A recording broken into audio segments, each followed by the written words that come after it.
Samajwadi party आज जनेश्वर मिश्र की जयंती पर अलग अलग कार्यक्रम कर रही है। लखनऊ में भव्य कार्यक्रम किया गया, अखिलेश यादव वहां पर मौजूद रहे। दिल्ली में समाजवादी पार्टी के सांसद राजीव राय कार्यक्रम कर रहे हैं। हर साल राजीव राय की ओर से जनेश्वर मिश्र की जयंती पर कार्यक्रम किया जाता है। एक बार तस्वीरें आपको दिखा देते हैं। आप देखेंगे कि यहाँ पर मंच तैयार है, तमाम नेता पहुंचेंगे और इस बार चर्चा ये भी है कि 2027 में चुनाव होना है तो समाजवादी पार्टी इसके जरिए ब्राह्मण समाज को साधने की कोशिश कर रही है। बातचीत करते हैं। सर, आज जयंती है, तमाम नेता भी पहुंच रहे, थोड़ी देर बाद कार्यक्रम की शुरुआत होगी।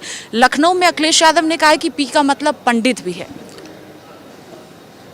आदरणीय अखिलेश यादव जी ने हमेशा कहा है कि पीड़ित, दुखी और अपमानित। तो क्या आप मान के चलते हैं कि पंडित पीड़ित नहीं है, दुखी नहीं हो रहा है, अपमानित नहीं हो रहा है?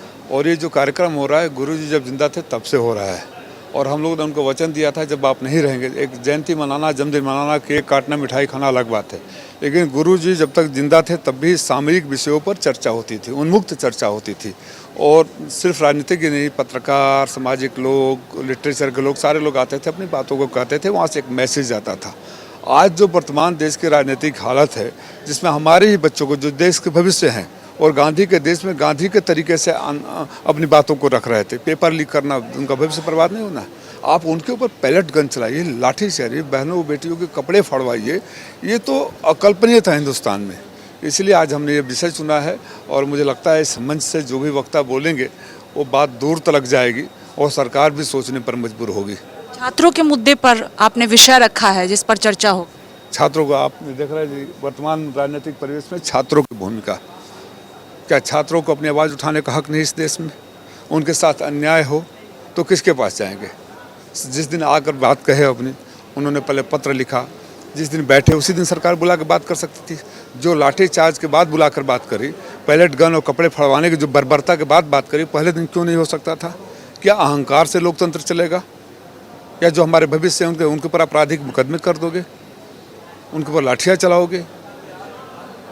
सवाल ये भी है कि 2027 में चुनाव होना है और इस बार बड़े स्तर पर समाजवादी पार्टी कार्यक्रम कर रही है। लखनऊ में कार्यक्रम किया जा रहा है, पार्टी कार्यालय में। आप हर साल दिल्ली में करते हैं, लेकिन लखनऊ में बड़े स्तर पर कार्यक्रम हो रहा है।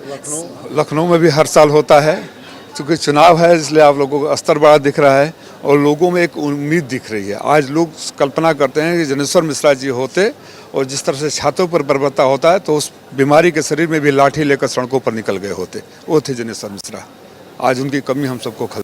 इसके जरिए ब्राह्मण समाज को साधने की कोशिश भी समाजवादी पार्टी कर रही है कि ब्राह्मण समाज 2027 में सपा के पाले में आए। जनेश्वर मिश्रा जी ब्राह्मण थे, इस बात से इनकार नहीं किया जा सकता था, लेकिन जनेश्वर मिश्रा जी सच्चे समाजवादी थे, वो सबके थे, सब उनके थे। आखिरी सवाल है, आपको लगता है कि ब्राह्मण समाज 2027 में समाजवादी पार्टी के साथ आएगा? देश का 90% से ज़्यादा प्रदेश का पीड़ित, दुखी और अपमानित समाज है, उसमें ब्राह्मण समाज भी है। और ब्राह्मणों के साथ जिस तरह से अन्याय हुआ है इस सरकार में, खास तौर से जिस तरह से जुल्म हुआ है, वो भी पीडीए में आते हैं। इसलिए सारे वर्ग के लोग हमारे साथ खड़े होंगे। बहुत शुक्रिया बातचीत के लिए। देखिए, एक बार तस्वीरें भी दिखा देते हैं। यहाँ पर लगातार लोगों के जो पहुँचने का सिलसिला है वो जारी है। कैमरा पर्सन सचिन के साथ स्वाति पाठक, भारत समाचार, दिल्ली।